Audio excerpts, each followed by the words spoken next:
kii mooy Cheikh Sidi Yahya kii mooy ki nga xamante ni imam Mouhamed Bekkaay nee na jëf ju mu jëf rek mën na ko layal ci charia ak sunna kii moom moo toog 11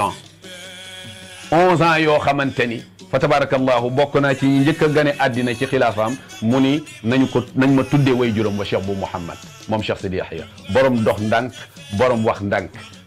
lépp loo xamante ni kunta moomoon na ko ñu defee ni daa réer bi mu toogee moom Cheikh Sidi Yahya delloo si na ko ku am dala ngi nii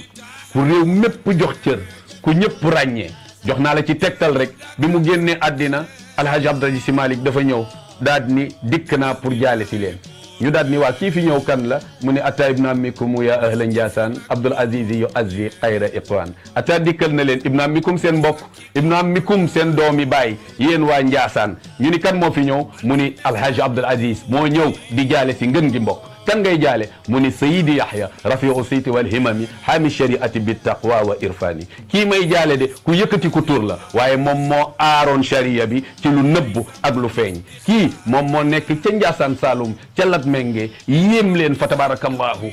nekk rek ci sharia ba ñi mu ñëwee toog Ndiassane doon bàyyam doon ko mat ko sëkk ku ko gis xam ni mooy Cheikh bu Mouhamed liggéeyu bàyyam mësta yàqoo ci loxoom te ba fii mu toll njabootam ñu ngi sàmm ndonoom lii moom mooy kunta lii mooy originalité bi nga xamante ni moom moo nekk ci kunta kii mooy Cheikh Sidi Yahya kii moom la ñu tuddee góor goo xamante ni defar na juróom-ñaar fukki waliyu ni leen dem leen ngeen woote ci yàlla fa ngeen di wootee kenn du fa dee di ngeen ñëwaat ba ci man boof ci sama kanam ma ñaanal leen ngeen door a génn àddina wa Yahya xat xuyiyat bihi alqulubu waqat saaxa bi nafatihi 70 min nahari wa radda kullan ila qawmin yusaddiduhu wal kullu maatu ladayhi axirul umuri kii mooy Cheikh Sidi Yahya. Abonnez-vous sur notre chaîne YouTube BestNet. BestNet au cœur des événements.